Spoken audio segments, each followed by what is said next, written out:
Oh, okay. Can everybody hear me? All right. Ooh, I'm going to put it closer to my face. So welcome everybody to Peter Way Public Library and the Great Lakes Poetry Festival. My name is Marty Acketts. I think everybody in this room knows that. And I'm the adult programming coordinator here and also one of the co-organizers of the Great Lakes Poetry Festival. It's been a great week so far. I'm so excited. This has been one of the events that I've been looking forward to the most, our Indigenous Poetry Night. And I'm so excited for listening to Tyler and Marty and then doing some tributes to the memories of Rosalie Petrowski and Sally Brunk. So really excited. Got to thank a few groups and people and individuals and organizations. I have to thank the Friends of Peter Way Public Library who gave us some funds for the live streaming and also for the festival. Also Northern Michigan University, the Library of Michigan, Provisions Marquette is one of our venues, Superior Culture, one of our venues, Rippling River Resort, one of our venues, and then also the Snowbound Books, were here a couple nights, and they have copies of everybody's books that have been here and reading. So if I really encourage you to visit Snowbound, pick up Diane Glancy's book, pick up the Uper Poetry Anthology, pick up any book while there. Support independent booksellers; they need it. Okay. But I'm so excited about this. And Tyler is here, and I was really thankful to his wife for not giving birth prior to this event. I know Tyler is listening, so he's probably, so I'm just going to do a little introduction here for Tyler, and then I'm going to turn things over to him.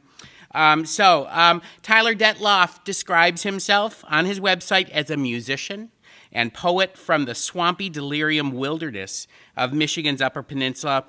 He's an assistant professor of literature pedagogy at Lake Superior State University, and he's a little known, I don't know if it's a secret anymore, is it? Not a secret anymore, but he will be joining us in the Marquette community as the new director of the Center for Native American Studies in the fall. So very excited, very excited. All right. So for those of you who do not know what the delirium wilderness is, I'm going to do a description because it really, I think, has influenced Tyler's work and songs. And so here's a description from Wilderness Connective, what the delirium wilderness is. Here's a quote. A few intrepid deer hunters in fall and skiers in winter are just about the only people who visit this wilderness. A thickly forested swamp with surface water and biting insects, it bears signs of past human influence, such as old logging roads and saw-raised stumps from strip cutting of cedar trees. Swamp conifers, aspens, and white cedars have returned to the region, with red and jack pine standing in its drier areas. Flat to gently rolling delirium wilderness was smoothed by glaciers, which carved the 6-acre delirium pond. Only 300 feet of elevation separate the area's high point from the low point, and the headwaters of Pine and Waiska rivers are in the swamp, providing habitat for waterfowl, ducks, loons, herons, and cranes, and small fur-bearing species. Black bears are commonly roam the area, and rabbits hop through there. There are no established trails, so making your way through these northern wetlands can be physically uncomfortable. So, and I think that what's important about that description is that Tyler embraces that delirium in his work, in his songs, his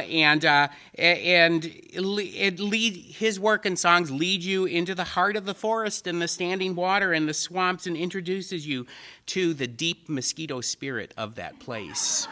So I'm so excited to turn things over to Tyler Detloff here, who's going to kick us off tonight for our reading. So Tyler, it's all yours.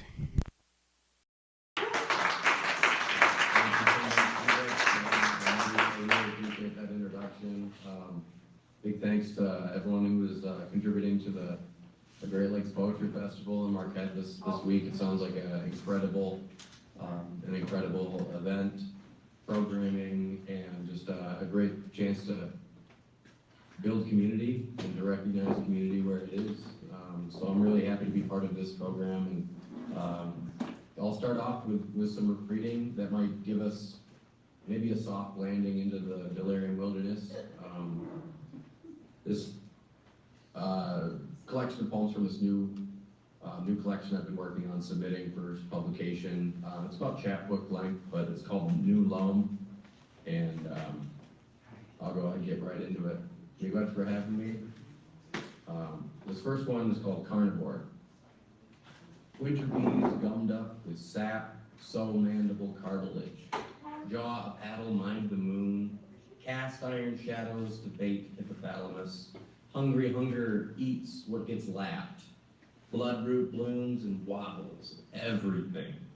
Kingfishers are atlatls to swollen streams, the places I keep purple secrets. Just beyond what seems like flora, spackled blood and Rivich's pollen, the bees are now carnivorous. So this collection of poems is a little bit of a nod to this place, Kenosha Conning, Bay Mills, Michigan, where I've been living in the last 5-6 years with my family. And some of the poems are kind of giving personhood to the place through some embodiment.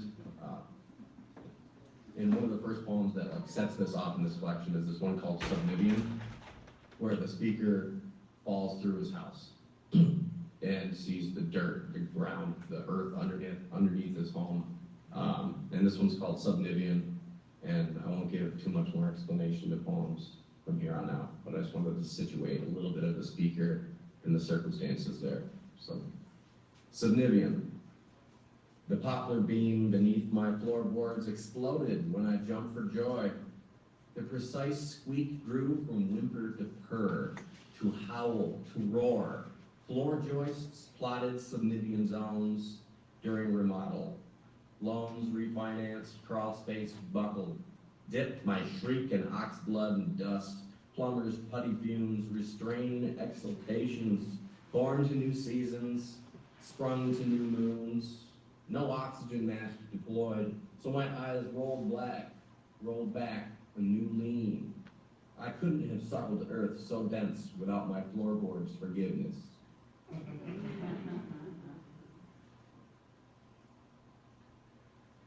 Here's another one called Peach Pit Lips. Peach flavor harmonica, major third reed bent flat. Shook filaments from street lamps made the rabbit thump her foot. Carbonized cotton red flashes dawn. Waboose, cottontail and snowshoe blazed little suns in the hedge.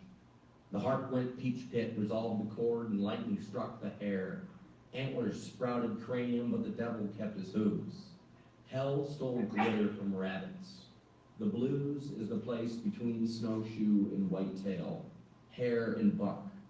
Pray evade resolve. Peach pit to my lips.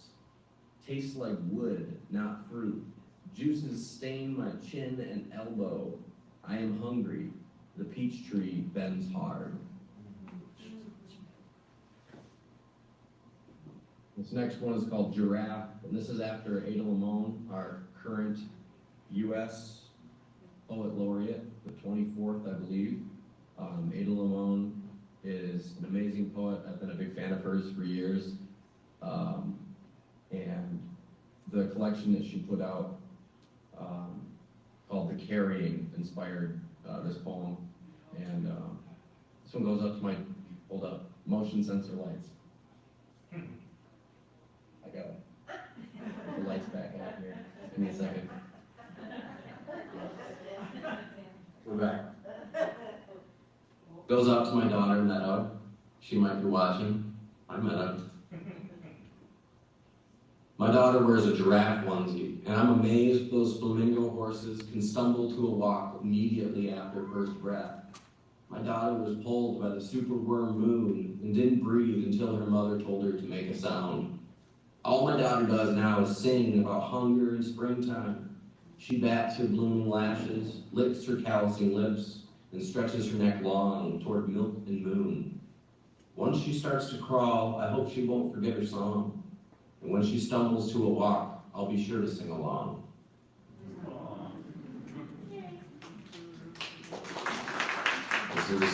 This is a poem called Bluer Places. And this one doesn't really have any form, it's more of a free verse. But again, this is one that kind of starts giving personhood to the place of Genosha County, Bay Mills, Michigan, through little metaphors and similes that grant a little bit of agency to the non-human, inanimate things that we think of. So this one's called Bluer Places. It's a springtime poem, so we don't really have any snowbanks to melt right now, but it's about snowbanks melting. Bluer Places. Runoff from brown banks of snow-gone mud sweet with birch sap, snarls of road salt. Not toxic, but grim enough to put a whistle between my ears and a fox yip in my gut. Glacial textures efface winter snores from those full clay jacket seeds ready to picket line the grit of salt. Fell a birch in early spring to watch the sugar march a rainbow against burlap puddles and second line towards bigger and bluer places.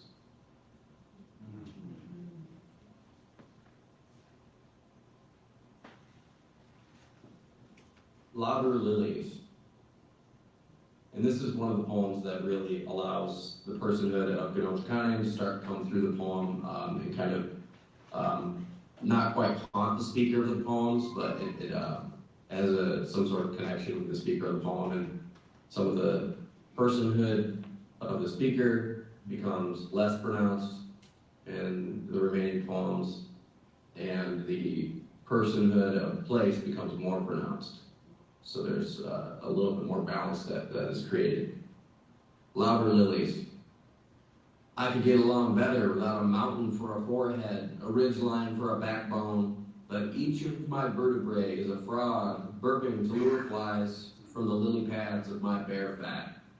My greasy amphibious spine craves meat from rainbows, those river-bound turncoats, and night-flying stargazers so baffled by lightning they worship sheetrock thunderer nests. My hemoglobin dandelions in the gales when the croaking muffles. I'm left to follow my third eye, somnambulating into my own spinal cavern. I rest with moondogs, stir only at the dawning to three suns on a single horizon. Snow devils strangle rivets from ribcage. I forage fevers and devour anything that screams louder than the lilies.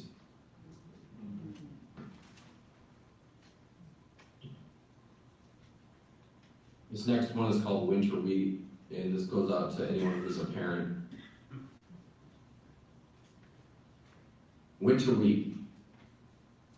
Goose honks melt my earwax, and sandhill cranes call out my winter pail over the thawing fallow wheat field. Birds know about the addition to my nest. My daughter sees fleeting shadows out the window as real hunger and fancy. Too young to discern colors, she sees everything as gleaming. Too young to know that season swells impact brain chemicals and sleep cycles, but our pheromones intertwine and exchange adrenal waves, and a drip of oxytocin melts us to dopamine slugs. Skin to skin, geothermic, breathing heat, listening for breath. We coo at each other like birds, discovering suet after migration north. We are nuthatch chickadee, weathering northern seasons, just to glimpse rainbows in each other's eyelashes. Defiant to blizzards, we nestle our loyalty in the winter wheat.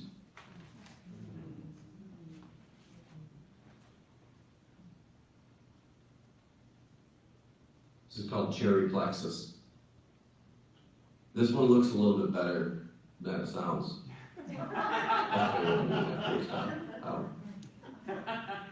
Cherry Plexus. Calcified coffee stains on my wisdom teeth grind on the daily. My tongue does the jitterbug when I read and write, desperate to dance. Behind my ears are cherry blossoms, aching to bend sounds like branches heavy with fruit. Roots in my solar plexus hold steady against yawn storms and guffaw gusts, but god damn those crooked line breaks. Prose fermented can take my breath, Heimlich my cherry pits.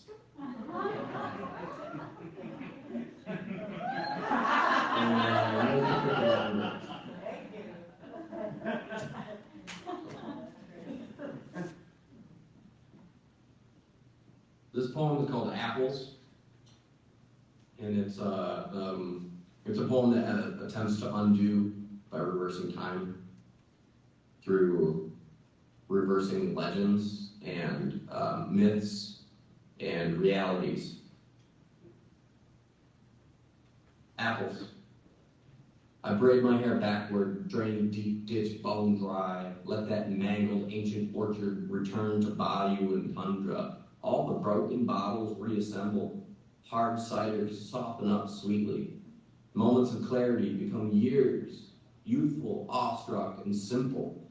Apples juice themselves back to red, fleshy crisps. Deer return to eating cedar. Birds shit blackberry seeds again.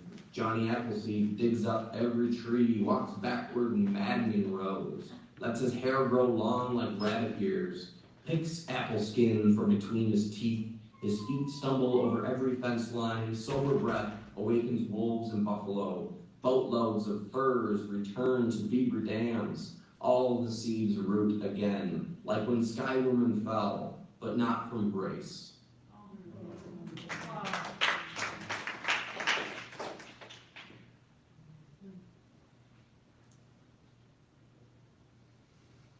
This one's pretty fun.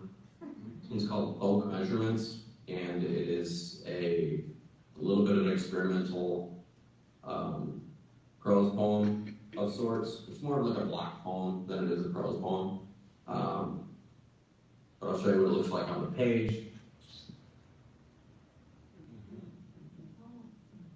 Can you see the whole thing? Oh, there. Folk measurements. I should say this comes out of frustration with, I won't say too much. I'll talk about it afterwards. Folk measurements. Toss a hat through apple boughs. How many garlic bulbs and pasta sauce? Thread unravels the entire sweater. Romulus suckled more wolf than Remus. Crack mad mother's skull to release whitefish in the rapids. Leftover coffee over country ham, red-eye gravy, baby and the bathwater. Onion peels and ham hocks for the broth. A peach is ripe when juice from first bite drips from elbow to earth. Please don't make me count, but know that you can count on me.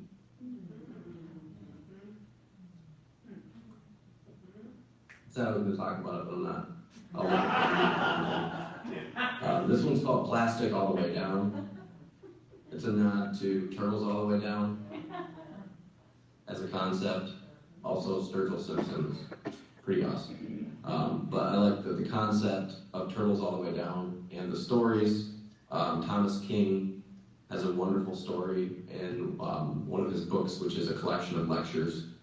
He has a story called Turtles All the Way Down. This is a poem in response to that. Plastic All the Way Down. Ghost turtles emerge from bristled snowbanks, snap this ancient spring, more tender than tulip breath. Armor-clad bulbs lament reptiles choked to death in ditches like bong water and bath salts, more incendiary than nutrient.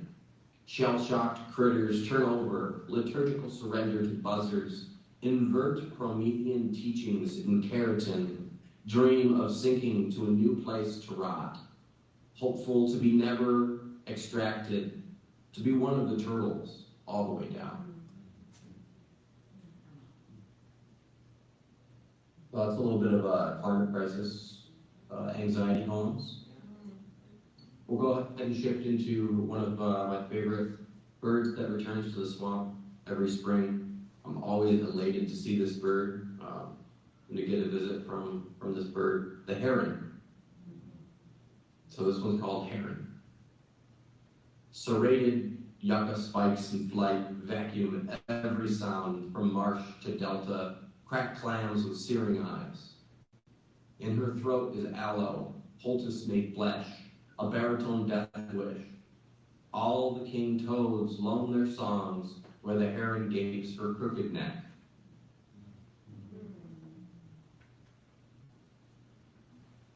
And this is the title poem of the collection. It's called New Loan, and this is for Skywind. Eruptions underwater resurrect soft-shell turtles encased in fertile peat moss and new loam. We are due for a super volcano, or better yet, a sunlight drowning flood, a new place to land.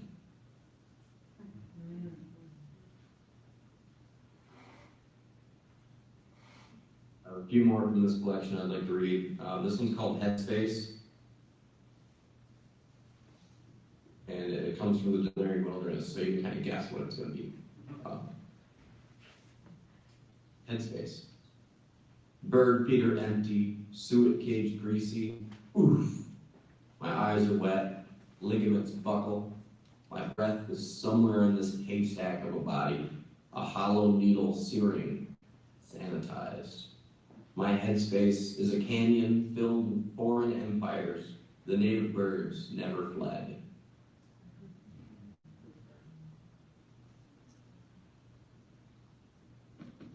This one is called Constellation, and this was actually originally published in Frontier Poetry. It was the Michigan in Gitche B'nai Zipping. Constellation. I tried to tag polished cuffs on leather belts jingle jangled, a small drum in my breast pocket, 4 honor beats. The cops turned into pigs, fled to the field, Sharpie went dry, smell replaced by moss and tobacco, a giant leaf covered my face. Green and sticky, dewy medicine hid me. I became the plant in full bloom. Trumpet flowers demolished buildings. The pig turns into bears. The tunnel a stream. My feet were stuck underwater, under someone's song. I gave the singer my leaf. I became smoke and stars and heart, all wonder and permanent Pleiades, transfixed in clustered heat. I sneeze honeycombs for thick bare fat, paisley medicine.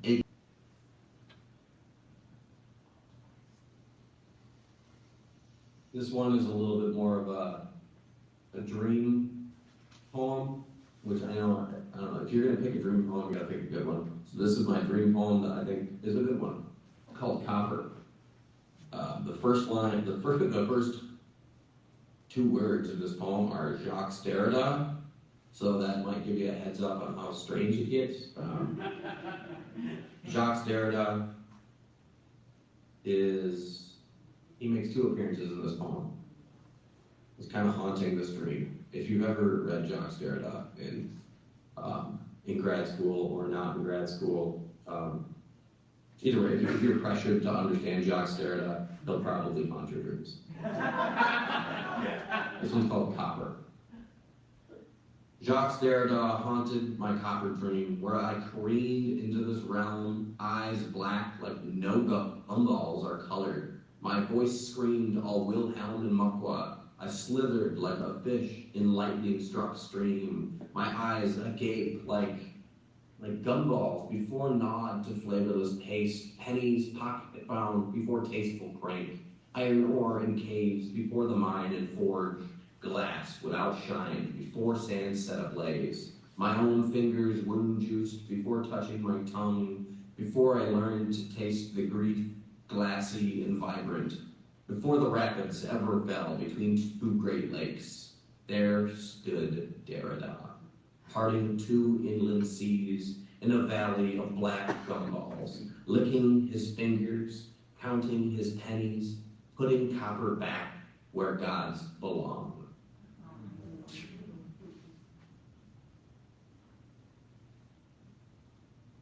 I think I have 2 more from this collection, and that will probably be the end of my time.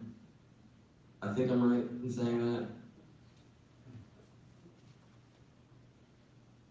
So before I read these 2, I just want to give another thanks, miigwech, to everyone for attending and for everyone who helped put on the Great Lakes Poetry Festival. I'm honored to be part of this. This celebration of poetry is something I hope I can be part of in person in Marquette soon, and start to fulfill my role a little bit more as the 2024 to 2026 Chippewa County Poet Laureate, which is a wonderful title. I'm so honored to carry that title as the person who is now embodying Sault Ste. Marie or Bawating's. Chippewa County's greatest export is people. I'm leaving Chippewa County, and the irony is not lost on me. I'm a poet after all, but I will try to celebrate any poetry that I can that comes from Chippewa County, and try to bring any of my poetry or any poetry that is in the Upper Peninsula and Michigan to events in Chippewa County as my role. But I just wanted to say that and acknowledge that I look forward to being more involved in some poet laureate goings-ons around the state. And this one's called Nebula. It kind of has to do with blueberries. You know, blueberries, the plants in the spring, if they start to blossom or bloom, or not blossom, but if they start to send out their growth hormones, excite with warmer weather, sometimes it'll allow them to grow before the last frost. So when they get frostbit, then they start to have these nodes that grow out in these really strange patterns, and they look like, well, they're called witches' brooms or witches' fingers. I've heard both, but they start to look like that. So this is kind of a poem in honor of the damaged blueberry plants, the Minan, that are resilient and give us blueberries regardless. It's called Nebula. Blueberries turn to nodular, witches' broom fingers, skinny haunt the pines. Cygnus, northern cross, taffy blue and blood swept, sweetens the tart summer sky. Up north, we shed winter bones before reaching blue fruit.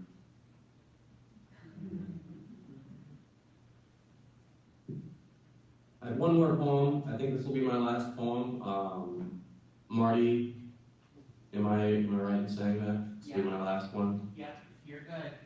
Can you hear me? Cool. Okay. Which Yes. Marty are you asking? We got two Martys here, so. We got a couple Martys. So miigwech again for having me. I hope I'm able to follow along. We're gonna have a really fun feedback effect go on right now. I'm watching along, so I'll be able to watch after I'm gone. But miigwech again for having me. This one's called Street Ball, and this comes from a true story that happened. Seems to happen almost every year. But Kenosha County in Bay Mills, there's this three-legged bear that comes out of hibernation the last couple of years, and because it's three-legged, it doesn't really have foraging or hunting skills as the four-leggeds. So it's got this what we humans might call a disability, but I've learned a lot from the way that the community of Bay Mills, Kenosha County, is able to live with even the disabled creatures that inhabit the space that we share with them. And this it goes out to that bear, the three-legged bear, and it's kind of about that. So, street ball. All the grass is brown now, and the chains have rusted purple. B-balls dribble taunt like fresh wrapped big drums. A three-legged bear eats greasy seeds meant for migratory spring birds. Dogs greet new meandering streams, all tongue and dusty snout. Cedars forgive their broken boughs. Brown looks good on these red roads. Everyone shakes the dust from their doormats. Forgiveness is forgiving dribbles, stray elbows, but refusing to chase or capture that bear is true street ball.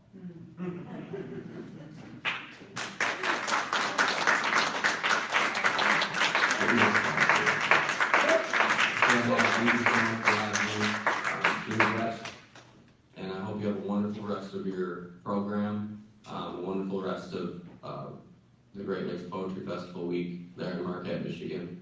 Get you to make Beneza Bing.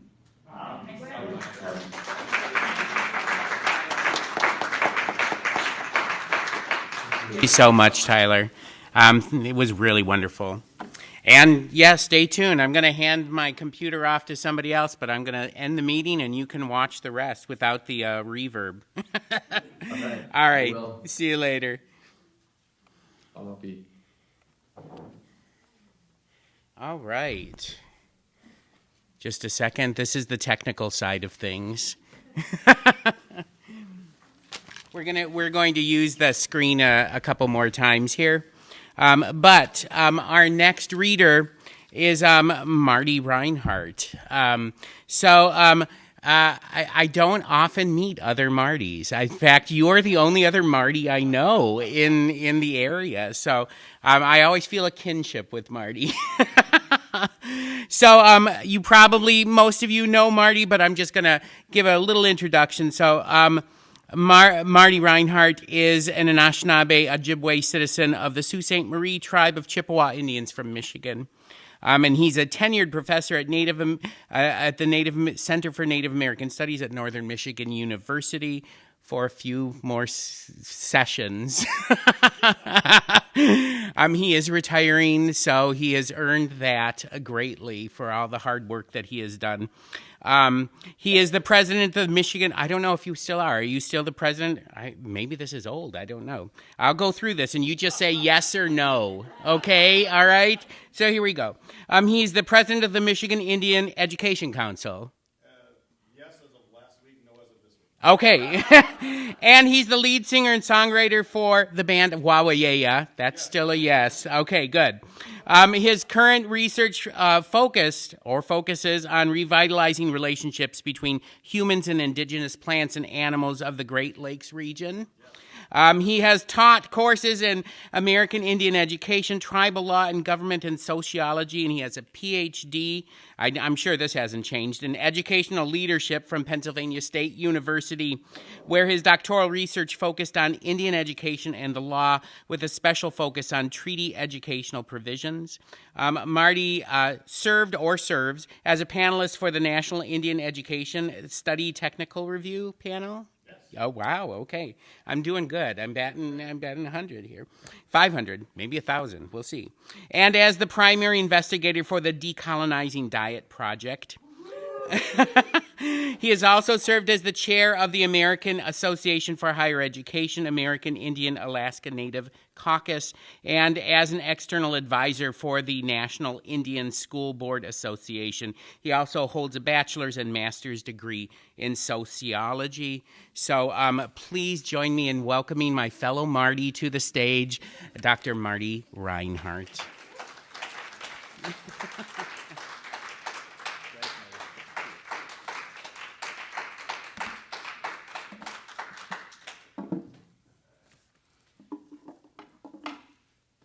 Buju. Wabanang me she kiak yak dijnakaz. Bawating don jaba. Ajajak and dodam. Nishnabe Ojibwe and Ao. Meanwhile, Irish American and Ao. Ojibberish and Ojibberish. And Ao. So, my name is Marty Reinhardt, and my family is Anishinaabe Ojibwe on my mom's side, Irish American on my dad's side, my biological father. That's why I'm Ojibberish. So, if you didn't catch that, I speak it fluently. Yes, and it is true that I was told to reach higher. I'm hard of hearing, so I thought they said retire, so that's why I'm going to go ahead and retire since, it's already in motion. And no, I'm here with my wife, Tina, and we have two daughters, Nimi and Dobby, who also live locally here, and both graduates of Northern Michigan University, which we're very proud of them, and both have their masters now, so we're just very, very proud of them. So, Miigwech Tyler, if you're still watching, that was beautiful reading tonight, and we're so happy to welcome Tyler to NMU as the new director of the Center for Native American Studies, and we hope that he stays here forever with his beautiful family.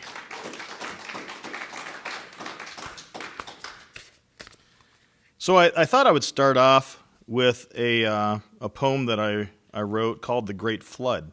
Now, if you're familiar with Anishinaabe culture, you probably are familiar with the story because it's one of the stories that is told quite often to our people from when they're very little until they're very old. It's a story of recreation. It's not the origin story, but it's a story of recreation. And so as I listen to this story, and I've read different versions of it and have retold this over and over again to not only our own daughters, but to other people's sons and daughters over the years, it just occurred to me that, what if this really did happen like in a physical way, not necessarily the story that we hear, but like just, one of us normal human beings being here when that happened. And so I thought about how that might have occurred. So I wrote a poem about it called The Great Flood. They watched a drop of water fall from a leaf.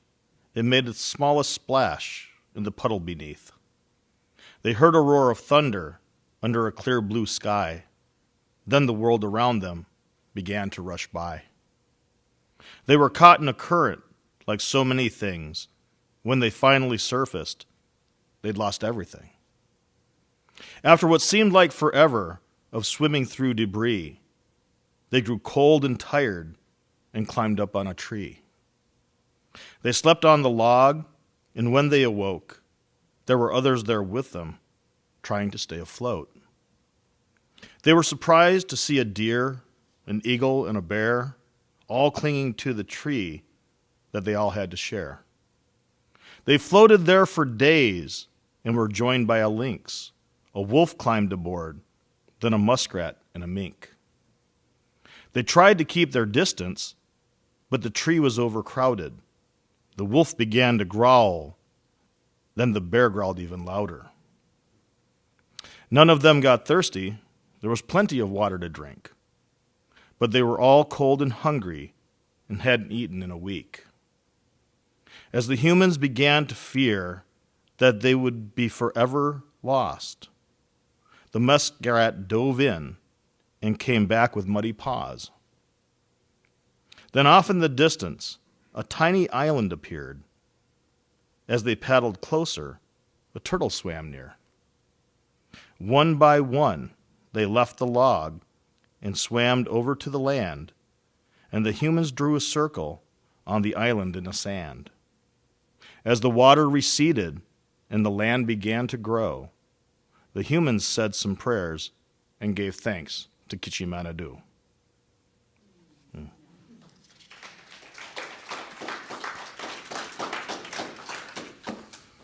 It's a beautiful story.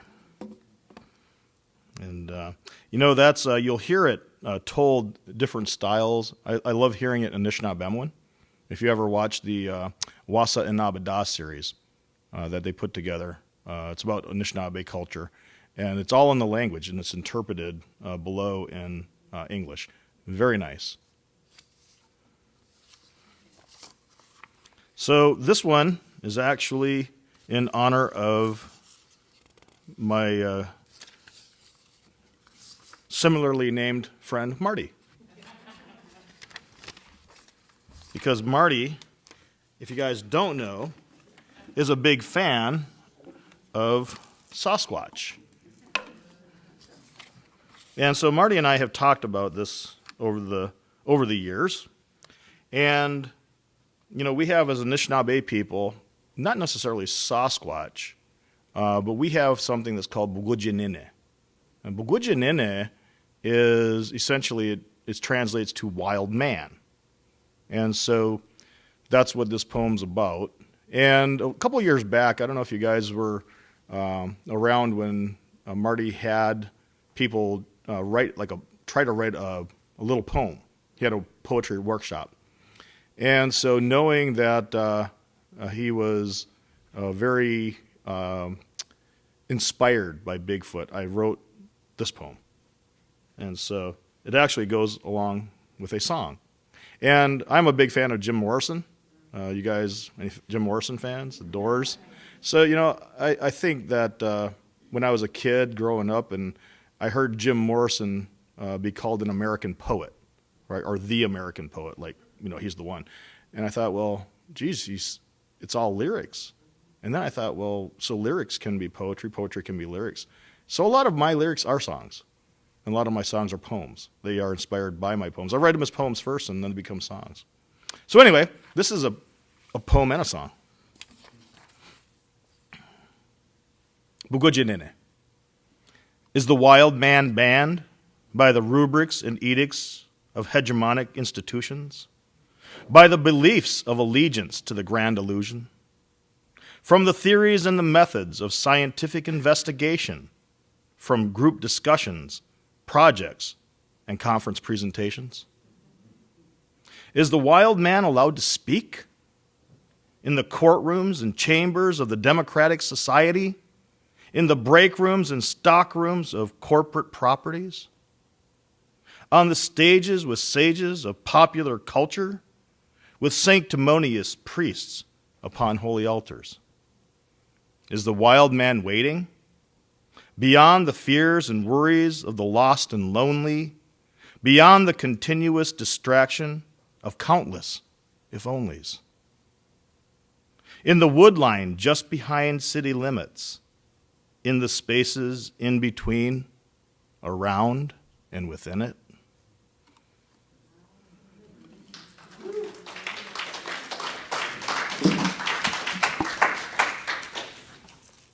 The song, Wild Man.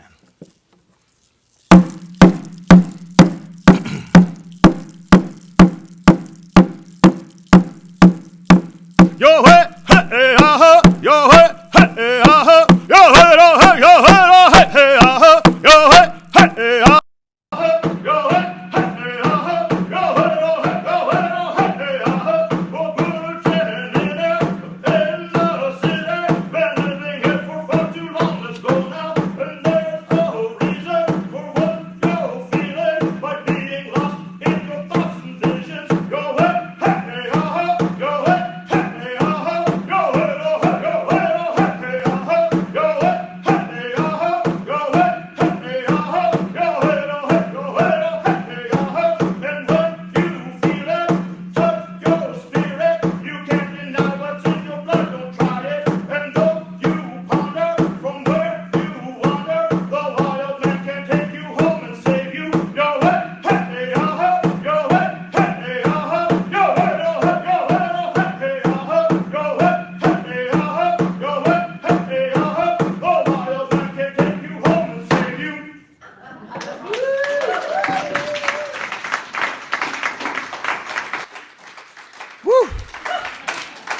Hope you like that, Marty.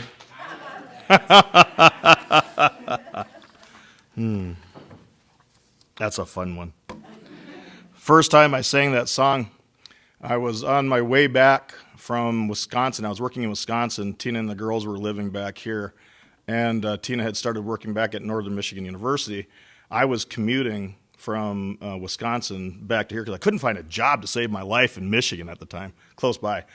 But anyway, it was the powwow here at NMU, and it was over in the, not the Dome, the, what's that place? The Vandament. Yeah, the Vandament. And Keith Secola was invited to do a concert the night before. I don't know if you guys were there, but anyway, Keith Secola was going to do this concert. And I got to open for Keith. Keith's one of my dear friends, and I was very excited to open for him. I was going to do 4 songs, and that was one of them that I sang. And so all the way back home, I'm like, trying to make sure I have all the songs in my head because I'm like coming in. I mean, I'm coming into the parking lot, and I'm like 1 minute from when I'm on to open for Keith. And I'm like, oh my gosh, I don't even have time to print these out or anything, and I got to get up there and sing. And so I just walked in there, and everyone's like, oh, Marty. It's like, hey. And I get up there, and I froze. I was like, oh, man, I can't remember them at all. So, the spotlight comes on, and everything's like the crowd's quiet. And all of a sudden, this calm just kind of washed over me, and the wild man came in and saved me. It was literally I felt like it was, this presence. It took over. So I thought that was really cool.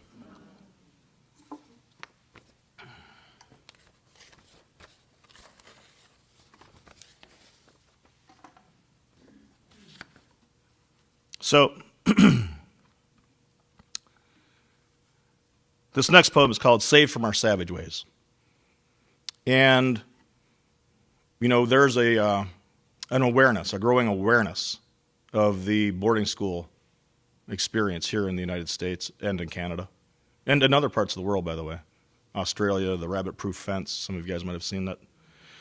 But, with this awareness, more people understand these words.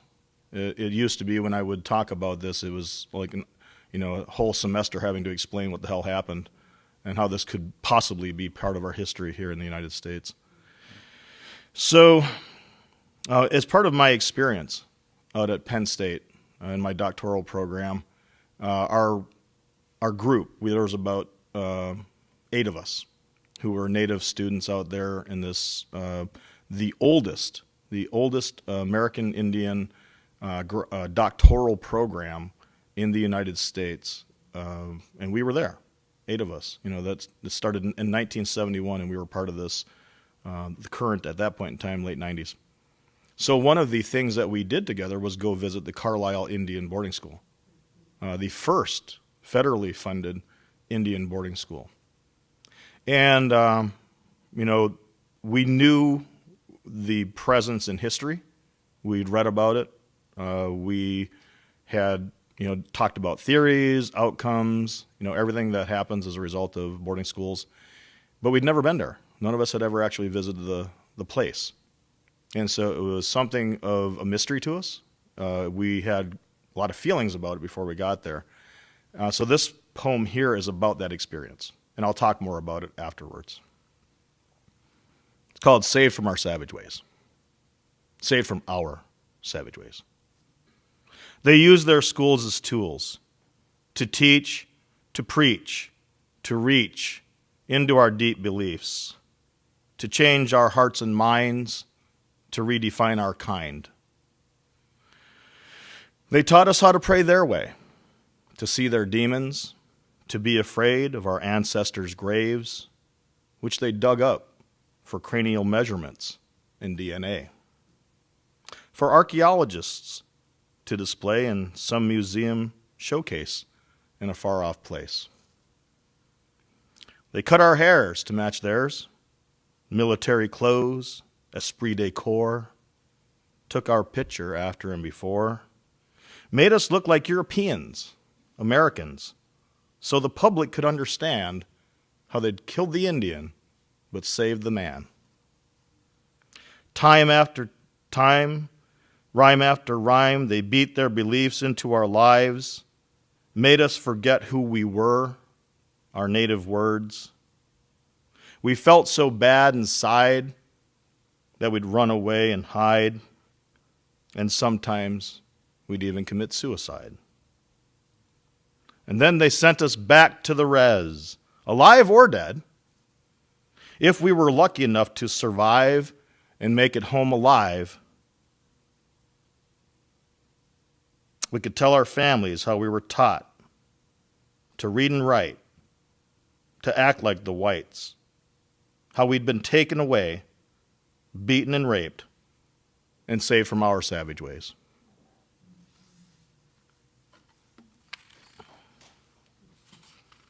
Yeah, that's a rough one.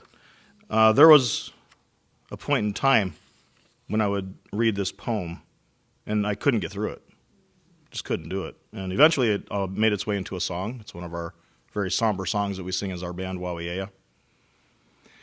But this poem, as I said, was inspired by our visit to Carlisle. And so when we were at Carlisle, our group was led on a tour of the Carlisle facility. There's a local historian there who has an office downtown Carlisle, and she took us on this tour. We went through the barracks, we went through the infirmary, the dormitories. One of the things that struck me the most was where they had this little prison, this little jail for kids.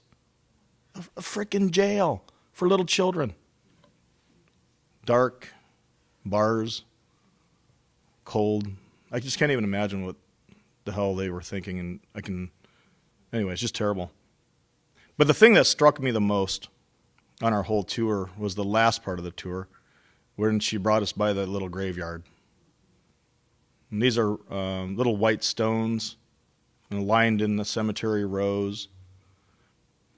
The outside of the facility, the wall runs along the sidewalk where people going downtown Carlisle can see it over there. And I'm sure people have said, gee, I wonder who's buried there, you know.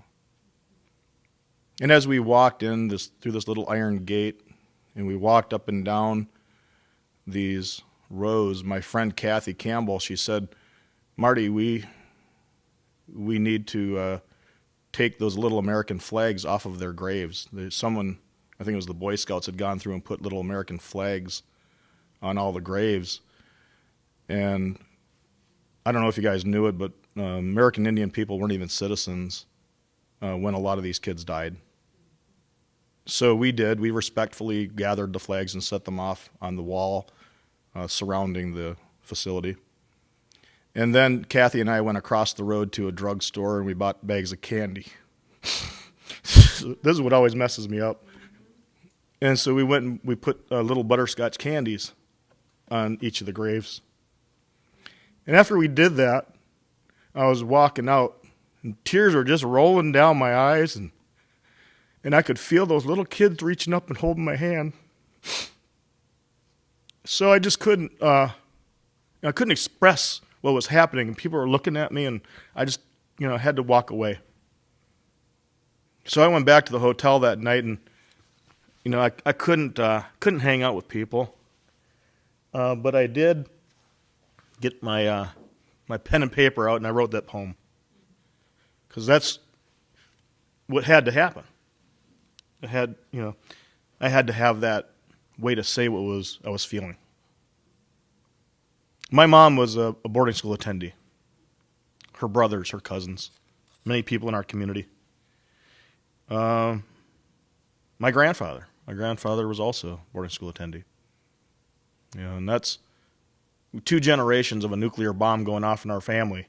Explains a lot of the bad stuff that we've experienced as a family in relationships. I was asked to give testimony to the Alice Spotted Bear Congressional Committee on the Future of Native American Youth. And one of the questions was, what do we do? What's the best practices? What can we do to ensure that Native youth have a bright future, that they have educational success in our society? Boy, I tell you, that was a big question to answer. And I've, as you know, just from Marty reading off some of the stuff I've experienced and been blessed to be part of, I've got quite an idea about what things people have done that just haven't seemed to work. So I came back to the congressional committee and I said, look, what's the number one determinant of educational success in our world, regardless of whether someone's indigenous or not? And so people, they wondered. And any of you have a good educated guess about this? The number one determinant of educational success worldwide? No? No. No. Okay, I'm going to tell you because just for time's sake, it's wealth. Yeah. If you have extreme wealth, the more wealthy your family are, your people, the more chances you have of success. Wealth. Native American people, we lost our wealth. Our wealth was wrapped up in the land and our relations. So as the lands were colonized and our relationships were disrupted, we lost touch with our wealth. Our wealth was not dollars. So as we think about that, that's what I said to Alice Spotted Bear Congressional Committee. I said, okay, granted, I don't think that our decolonizing efforts are ever going to result in tribes and individual indigenous people ever getting our land wealth back. That's just not going to happen. But say there was a monetary equivalent of what that would mean for the education of our indigenous peoples. And I actually figured it out mathematically, financially. about $9 billion per year. $9 billion per year to provide the kind of education that everyone dreams of, that maybe the Rothschilds or I don't know, those other wealthy families enjoy. Never having to worry about transportation, books, tuition, entertainment, food, whatever, you name it, the lifestyle of the rich and famous, just going to school, getting educated. $9 billion bucks, a drop in the bucket. It's less than we pay some countries, unnamed countries, in military aid on a daily basis. Think about that. So anyway, saved from our savage ways, what they did to destroy us through the educational process, it's going to take some fixing. And that's something that has to happen. Okay. Getting too preachy up here. I'm a registered minister now. I had to get registered as a minister to perform a wedding ceremony for two of our students who asked me to be their officiant. It was never my intention to become a minister, by the way. Hey, poor, you don't have to be poor anymore. All right, I think I might be a good preacher, though. Okay. Okay, here's a little bit lighter one. This is called Maple Candy Smiles. Reflections of the sun spot wigwam walls. Reverent people face the east. Pinches of tobacco burn in sacred fires. Springtime renewal. Dance of the thunder beings. Maple candy smiles. New hopes for a new year. Midday sun high in the sky. Spirited beings sharing sacred places. Light reveals cedar tree mysteries. Shadows are lost under leather-bound feet. Summer gatherings greet new faces, looking for reflections of those we lost. Birds and insects feast on Three Sisters gardens, welcoming lakes and streams, cool, warm, tan bodies. The sun sinks low in the western door. Our spirit cries out for just a little more. Firelight silhouettes speak in native tongues. Smoke from a sage bundle cleans our hearts and minds. The falling leaves moon always comes too soon. Harvest feasts and ghost suppers. Ancestors share spirit food offerings. Grandmother Moon watches over her grandchildren as we lie on Mother Earth and dream of sweetgrass fields in the sun. A blanket of snow covers the frozen ground. Tribal elders share special stories, echoes of countless seventh generations. Miigwech.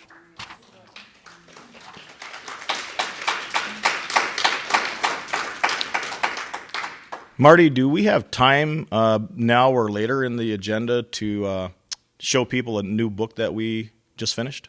You can do it right now. Oh, okay.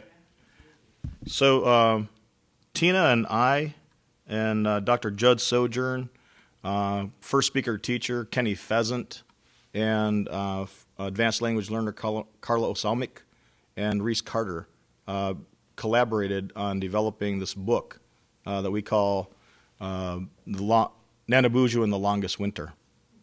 So if you can get me a HDMI cable, I'm going to just show you guys the book real quick.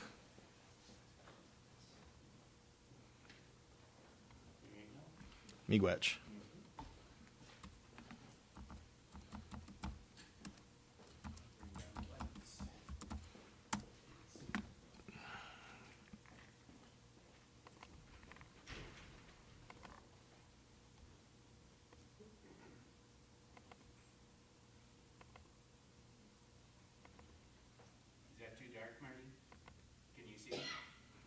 You know what's really dark? Jim Morrison poems.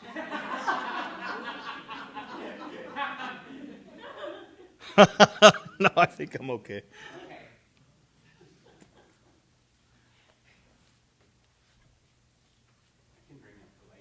Maybe just so I can plug the HDMI cable in.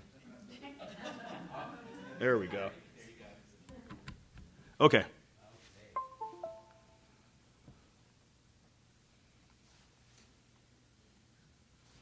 There we go. So, yeah, Nanabuju Dushkichibabon. Nanabuju in the really long winter. The top line there is syllabics. The foreground illustrations in our book were created by Reese Carter. They are or were a student in the Native American Studies program. And the background illustrations were created by Dr. Judd Sojourn. The original translation, Tina and I, being advanced language learners ourselves, we did the translation from English, which we authored, into Anishinaabe. And then Kenny Pheasant and others corrected our Anishinaabe because we're still learners and not fluent speakers, by the way. So that's how we come to do this. So you'll find on this dedication page that under the method, I'm just going to read it out loud and you can follow along. The layout of the story in this book privileges syllabics as the first form of writing on each page. Syllabics are a form of writing adopted by the Anishinaabe, or plural of Anishinaabe, and other indigenous peoples to record their language in a written form without using English or other foreign languages. Sometimes it's weird for people to hear English as a foreign language. The second entry is a direct translation of the syllabics into double vowel Anishinaabe. Double vowel is a method that was developed from probably started in the 50s, really gained traction in the 80s, and now it's kind of the standard for Anishinaabe. The double vowel method uses English letters as adapted to Anishinaabe sounds. The third entry is a direct translation into English using an interlinear text method, whereby each word and phrase in English is directly below matched in terms in Anishinaabe. So it's kind of like Yoda speak. To the lake, there go I, right? Or if you remember the spoof on Robin Hood, Men in Tights, the way that the sheriff talked. Yeah. The last entry is an interpretation, a stylized indirect translation into English. And there you can see our methodology of how we do that. We also diverge a bit in this book from the accepted standard for how English in Anishinaabe is translated. In Anishinaabe, the third person singular pronoun is ween, with a long E sound. We decided to use ween in the English translation instead of using the English terms she, he, they, and them. We also purposely depicted Nanabuju in a gender-neutral form. We hope this approach helps all children to better see themselves reflected in the main character regardless of their gender. They get to choose. In Anishinaabe, we didn't say he or she, we said ween. So if you didn't know that person, you didn't know how they identified. And that's how we honor. Some background on the story. When the author's daughters, our daughters, Nimi and Dabi, were in elementary school, they came home one day and asked if we as Anishinaabe had our own Christmas story. We explained to them that we didn't have a Christmas as part of our culture prior to colonization, but we did have our own stories and traditions. Drawing on Nanabuju, we told them about how Nanabuju may have shared gifts with other spirit beings during the winter. Their questions and the story eventually evolved into the story we present here, obviously intended to be a winter story. So, Nimi and Dabi were very inquisitive when they came home from Gwyn Elementary School, and the whole school's decked out in, Christmas stuff, and their friends are all saying, what do you guys do for Christmas? You're Native American, and they're like, we don't know. What do we do? So they came home and asked us, and we had to explain it to them. And this was a culmination of that explanation. So the first time we told this story, Tina and I, we were sitting out back of our house in Gwyn on the base, K.I. Sawyer there. We had built a wigwam in our backyard, and we sat out there on the winter solstice and we drank hot cocoa when we told them the story. So it was a very nice time. A long time ago, it was a really long winter. Nanabuju went to check on the forest animals. First, Ween visited the squirrels. When Ween arrived, he heard something. It was a loud noise. It sounded strange, almost like a lot of thunder. Ween asked the squirrels, "What is that sound?" They said, "Our stomachs are grumbling because we are hungry." Nanabuju asked them, "Why are you all so hungry?" They said, because the deer ate all our food. Nana Buju said, I will ask them why they did that. When Ween arrived, Ween asked them, why did you eat all the food? They said, because the rabbits ate all the food. Nana Buju said, I will ask the rabbits why they did that. When Ween arrived, Ween asked them, why did you eat all the deer food? They said, because the blue jays ate all the food. Nana Buju said, I will ask the blue jays why they did that. When Ween arrived, Ween asked them, why did you eat all the rabbit food? They said, we can't reach our foods because they were buried under the snow and ice. Nana Buju thought about it for a while. Nana Buju asked them, blue jays, you tell the others that I said everyone should come to my wigwam before sunset. They said, yes. The blue jays flew away out of sight. Nana Buju went to Ween's wigwam. Ween found some wild rice, maple sugar, and acorns. Ween got a bunch of pine cones sticky with maple sap. Ween rolled them in wild rice and acorns. Then Ween hung the pine cones from the tree branches. When the animals got to Ween's wigwam, Ween said, take what you need. Ween said, I will share food with you if you get hungry again. Everyone was happy and ate a lot of food. They thanked Nana Buju and went home. When springtime came around, all the animals brought some food to Nana Buju. Again they said, thank you. The end.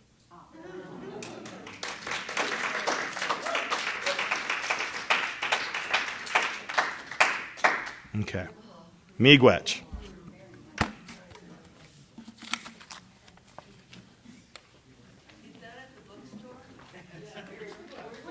See Tina for more information about the book.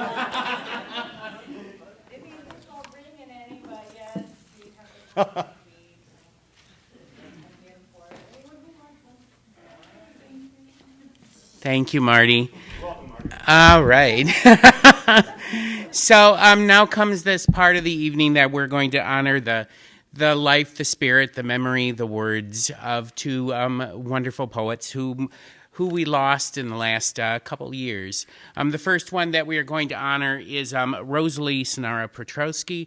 I know Sonara, her daughter, was planning on being here, but unfortunately could not make it. I know she's watching, so we send our best to Sonara. But Rosalie and I went to grad school together. We were in the master's program. Kathleen was there as well, and knew Rosalie. And at that time, Rosalie was always a poet. I was thinking I was the next John Irving at that time, but that's a whole other story we're not going to get into. Because I had Beverly Mathern, thankfully, drove me to the dark side of poetry. But Rosalie was always such a wonderful, giving, lovely, kind, gentle spirit. That's the best way I can describe her. Unfortunately, we lost her just this past year. Very suddenly. She was diagnosed and went very quickly for her. But we were fortunate enough before that happened to have her give a reading from her book that had just come out, Tracking the Fox, last year for the Poetry Festival. She was able to do that. So I'm going to read you a little bit about Rosalie, Rosalie's life and what she did, and then I'm going to play a little 10-minute segment from that reading. So we'll have Rosalie actually present and reading her work tonight. So Rosalie Sonara Petrosky was the author of What We Keep, A Postcard from My Mother, and The Geisha Box. Petrosky's poems and essays appeared in many literary journals, including Passages North, Red Rock Review, Rhino, The MacGuffin, lots of reviews. Her poetry was also included in several anthologies, the most recent 100 Years of Upper Peninsula Writing, 1917 to 2017 from MSU Press, and Voice on the Water, Great Lakes Native American Now from Northern Michigan University Press. And her poem, Eating Corn Soup Under the Strawberry Moon, was one of 6 finalists for the 2020 Jack Grapes Poetry Prize from Cultural Daily. And in 2021, she was one of 5 finalists for the distinction of UP Poet Laureate. She actually was nominated a few times for UP Poet Laureate. Images of the natural world are prominent throughout her work, and she stays true to the teachings of her Ojibwa father, who taught her how to provide careful stewardship and to always honor her surrounding environment, whether a woodland or urban landscape. So please, please, please welcome Rosalie Petrosky to our stage.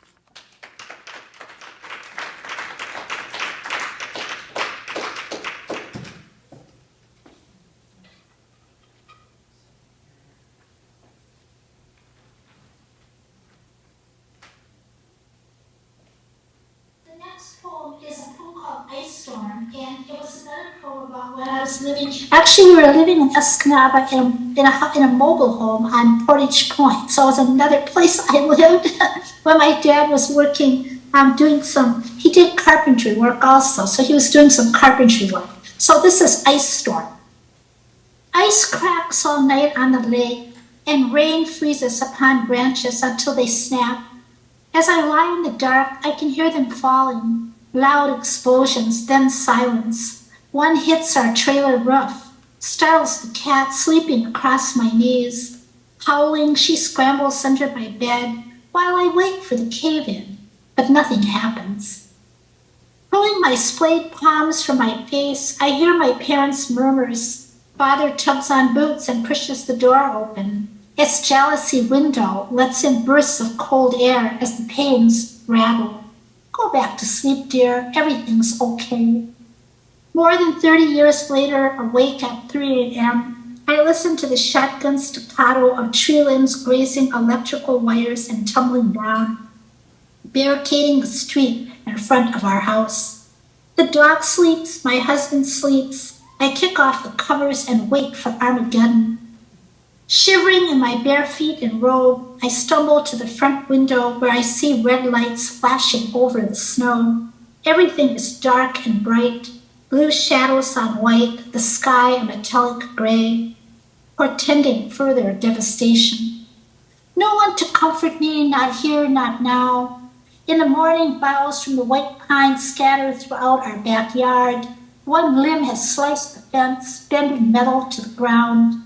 The 100-foot sentry whisks toward its wounded side in the translucent light. Holding my hand over my left rib, I feel the destruction. And this was a big ice storm we had here downstate. I think this was 2013 or 2012. I think a lot of people remember that. And I see my friend Leslie, who lives out in Montana now, is here. And I remember she was out of electricity for a few days.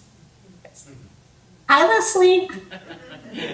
She doesn't put her camera on. Okay, so see, I have people from Maine, from Montana. This is cool. All right. Now, this is my birth story poem I'm going to do. Now, we all have birth stories that our parents told us. Sometimes they become more embellished as the story is told over and over. And listening to my parents tell it, I kind of embellished it in my mind. So it ended up becoming this poem. So like I said, I was born in Munising, Michigan. And when I was born, my parents lived in Grand Marais in a cabin on the Adams Trail, where he was working for another logging company. And so the title of this poem is based on a poem by former poet laureate Joy Harjo. And I actually want to read Joy Harjo's poem because I love this poem. It's one of my favorites, and it's called Remember. So this is Joy Harjo's poem, not mine.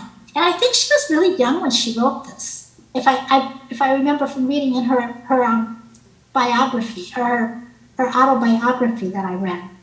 All right, this is her poem, Remember. Remember the sky that you were born under. Know each of the stars' stories. Remember the moon. Know who she is. Remember the sun's birth at dawn. That is the strongest point of time. Remember sundown and the giving away tonight. Remember your birth, how your mother struggled to give you form and breath. You are evidence of her life and her mother's and hers. Remember your father. He is your life also. Remember the earth, whose skin you are. Red earth, black earth, yellow earth, white earth, brown earth. We are earth. Remember the plants, trees, animal life, who all have their tribes, their families, their histories too. Talk to them, listen to them. They are alive poems. Remember the wind. Remember her voice. She knows the origin of this universe. Remember, you are all people, and all people are you. Remember, you are this universe, and this universe is you. Remember, all is in motion, is growing, is you. Remember, language comes from this. Remember the dance language is, that life is. Remember. I love that poem. Okay, and this is my poem, The Sky I Was Born Under. The sky I was born under was directionless. One could not tell if it was up or down. It began with a formation of pewter clouds, a winter storm morning, and then my mother's labor began in earnest. Soon the heavens spewed snowflakes larger than my fist, pushed into the space beneath her rib cage. The sky I was born under was wakeful, traveling in the warm cavern of womb. In my ears, mother's erratic heartbeat pounded. I leapt inside her like the snowshoe hare as I galloped across the field and ducked out of sight. My parents told me they drove for miles on M28, no center line to follow. Deer stayed hidden, as did fox and coyote. Not a time for creatures to roam or hunt food. They tucked themselves into dens and hollows. Insects crawled under the bark of trees and made love. Only Wolf broke silence with his body howls at the angry skies before he too hunkered down with his mate, paws tucked beneath his chest to wait. The sky I was born under was so bitter it froze the tips of one's fingers if exposed too long. A traveler died that night when his car ran out of gas, his body hunched and stiff over the steering wheel, where he fell asleep before help arrived. The sky I was born under was unforgiving. My birth recorded months later, my father's race declared as Indian by a small-town city clerk, not Ojibwe or Anishinaabe, just the harshness of Indian as non-entity. The sky I was born under was also forgiving. 2 days later, on the drive back to our home along the Adams Trail, I slept swallowed in blankets, my tiny palm cradled against mother's cheek, while father steered carefully over snow-packed roads. My mother told me a fox crossed in front of our car, brazenly waved his red tail, and father slowed to let him pass. The ermine greeted us before he bobbed under a mound of white.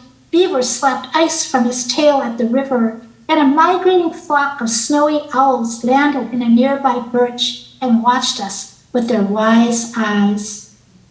When we trekked up the trail to the cabin's front door, she said a thin ray of sunlight broke through the clouds.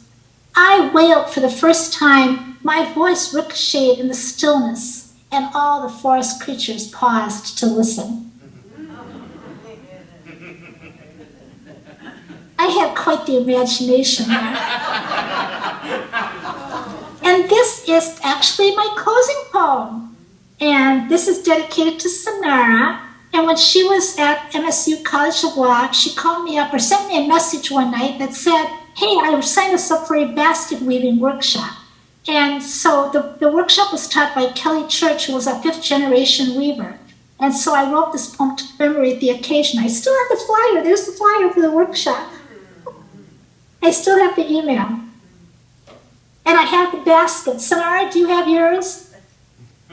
Uh-oh, she's making a scary face. I'm not sure, but mine was not nearly as good as yours. So yours was lovely. I hope you still have it. Ah.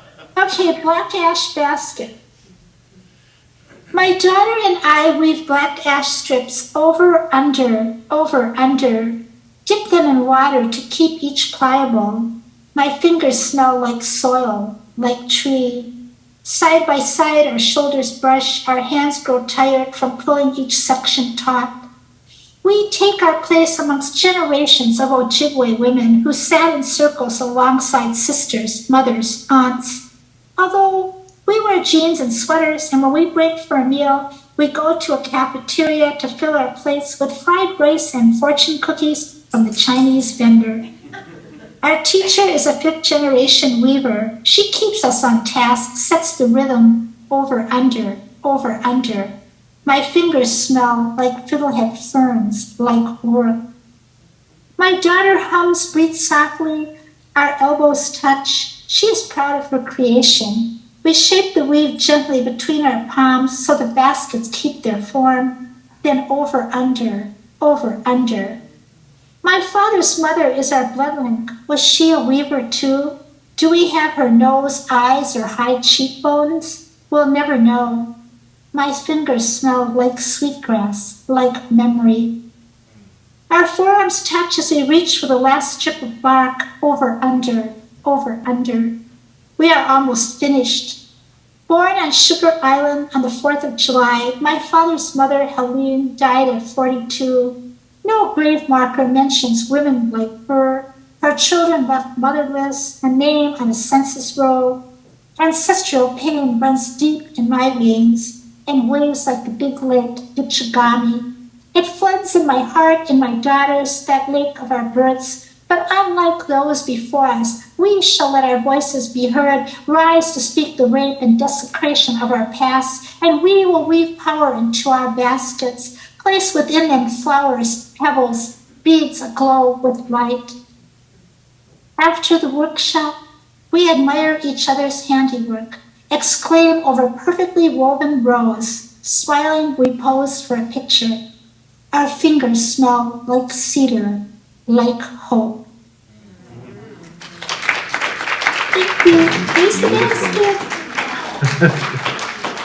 This was really hard to make. It took us, 4 hours, almost 5? It took us. Mine was much more lopsided. No, I think yours was cute. I don't know how mine came out because you were helping me with it. Teamwork. Just work.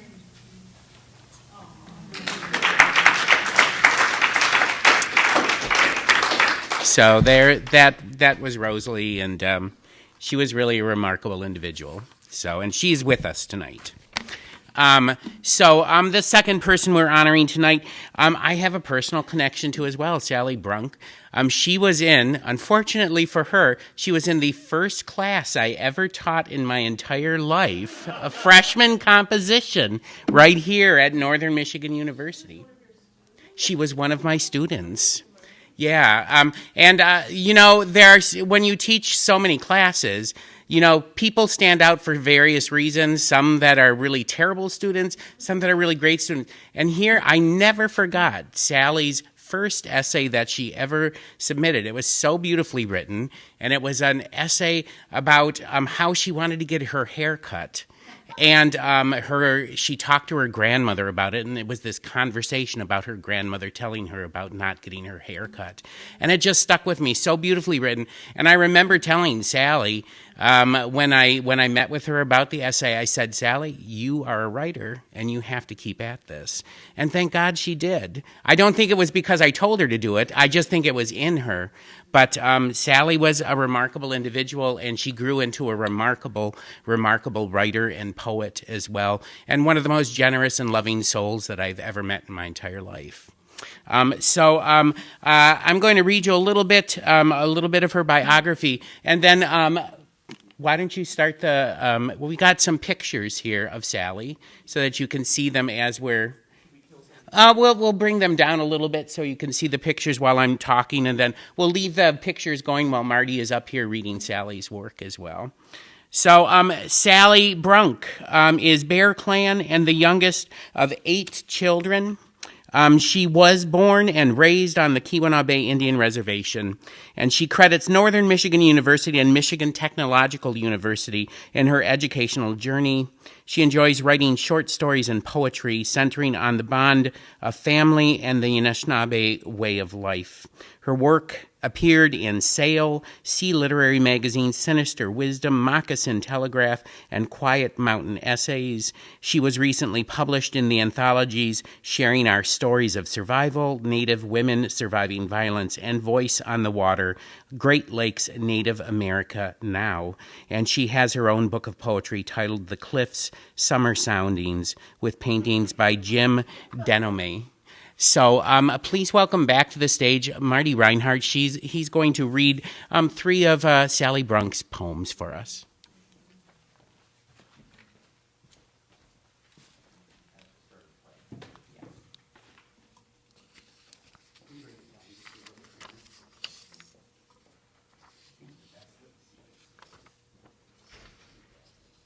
This is an excerpt from her work called In the Dark. I'm just kidding.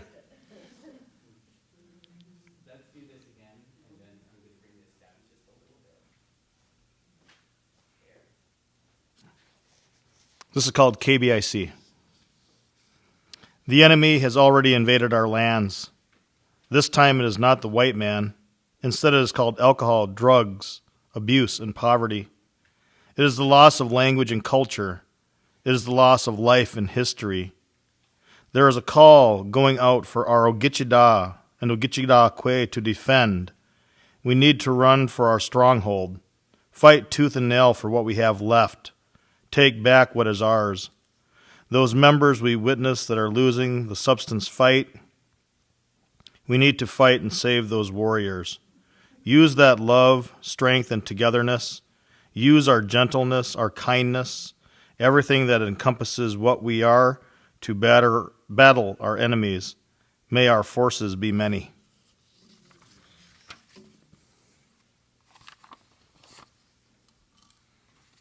This one is called Lac Vieux Désert.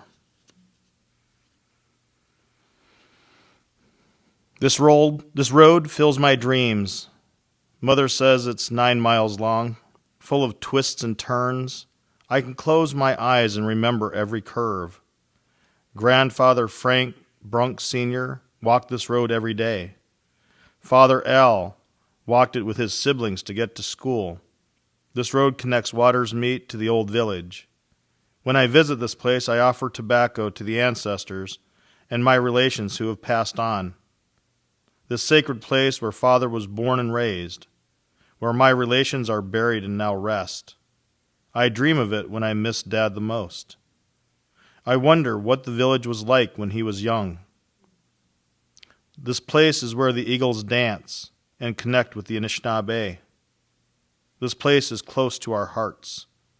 Generations have connected through the dances of old and the powwows now held there. If you close your eyes and listen close, you can hear the old songs mingle with the new. The dancers of the new powwows share these ancient grounds with the old ones, whose dances now inspire them today. My grandparents brought their children up in the old village. The foundation of their home is all that is left. I took a brick home, one of the last times I was there. It has a place of honor on my bookcase. When I see it, as I rise for another day, I'm pulled back to Lac Vieux Désert, to the eagles, the voices held on the wind, to the dreams of my grandparents so long ago that our blood would continue on. I think they would be proud to know we as a family are still here.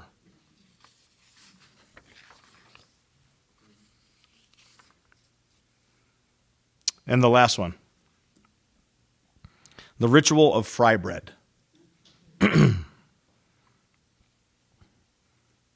Her hands move rhythmically as she molds the pieces of dough with what will soon become fry bread. They move left, then right as she stretches the dough. We talk of the coming day, of the poems I just read to her. I am most nervous when I read aloud to her. We talk of stories she has recently told me. I do my best to remember. I hang on her every word. I absorb every moment, hypnotized by her hands as she cooks, as she gestures when she speaks. Her movements are automatic, yet measured. The hissing of the grease as the dough hits the fryer, the hum of the television in the background.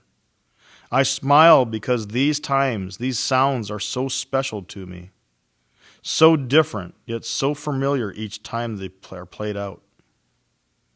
These moments with her cooking fry bread as she speaks is its own ritual. The fry bread itself, at the end, is its own reward. She smiles shyly as I tell her I want to record her stories.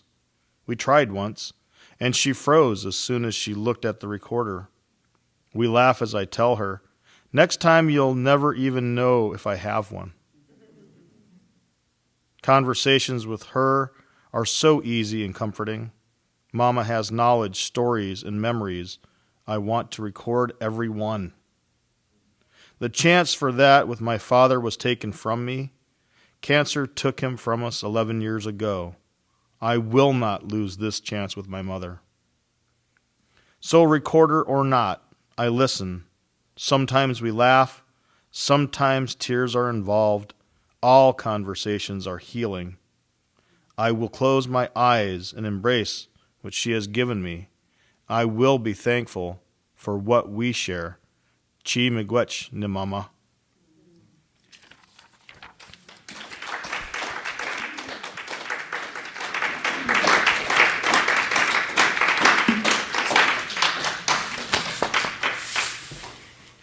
Thank you all for coming tonight. It's been an incredible night. I think one of my favorite nights so far this week. So moving, and thank you, Marty, for being here and jumping in at the last minute to read Sally's poems. I hope you all have a wonderful, wonderful night, and please come back for some of the rest of the events of the week. Have a great night, and we'll see you soon. Thank you.